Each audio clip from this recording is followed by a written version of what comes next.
ఉపాధ్యాయ సంఘాల ఆధ్వర్యంలో చేగుంట మండల కేంద్రంలోని బాబు జగ్జీవన్ రామ్ జయంతి వేడుకలు ఘనంగా నిర్వహించారు.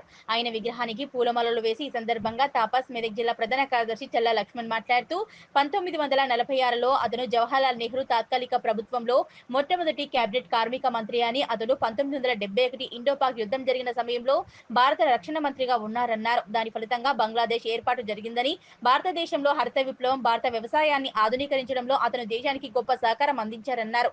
1974 కరువు సమయంలో ఆహార సంక్షోభాన్ని నివారించడానికి ప్రయత్నించారన్నారు. ఈ కార్యక్రమంలో ఎస్టీయు మండల అధ్యక్షులు మనోహర్ రావు, తాపస్ మండల అధ్యక్షులు రాబుల వెంకటేష్, ఉపాధ్యాయ సంఘాల రాష్ట్ర, జిల్లా నాయకులు వరాల నర్సింగ్లు, పాండు, సురేందర్, దేశపతి కృష్ణమూర్తి, సిద్ధిరాములు, సత్యనారాయణ, రమేష్, ప్రవీణ్, పులి రమేష్ పాల్గొన్నారు. ఉపాధ్యాయ సంఘాల ఆధ్వర్యంలో బాబు జగ్జీవన్ రామ్ జయంతి సందర్భంగా ఇక్కడ లక్కరేశ్వరం ఉన్న విగ్రహానికి పూలమాలేసి నివాళులర్పించడం జరిగింది. మన భారతదేశంలో 1946 తాత్కాలిక ప్రభుత్వంలో అతి చిన్న వయసులో కేంద్ర మంత్రిగా, కార్మిక శాఖ మంత్రిగా పనిచేసిన వ్యక్తి. అదేవిధంగా వ్యవసాయ శాఖ మంత్రిగా, రక్షణ శాఖ మంత్రిగా భారతదేశానికి అనేక సేవలు అందించిండు. 1971లో ఈరోజు బంగ్లాదేశ్ ఏర్పాటులో అప్పుడు రక్షణ శాఖ మంత్రిగా పనిచేసి బంగ్లాదేశ్ ఏర్పాటులో కీలక పాత్ర వహించిండు. వ్యవసాయ శాఖ మంత్రిగా ఉండి హరిత విప్లవానికి సహకరించిన గొప్ప వ్యక్తి.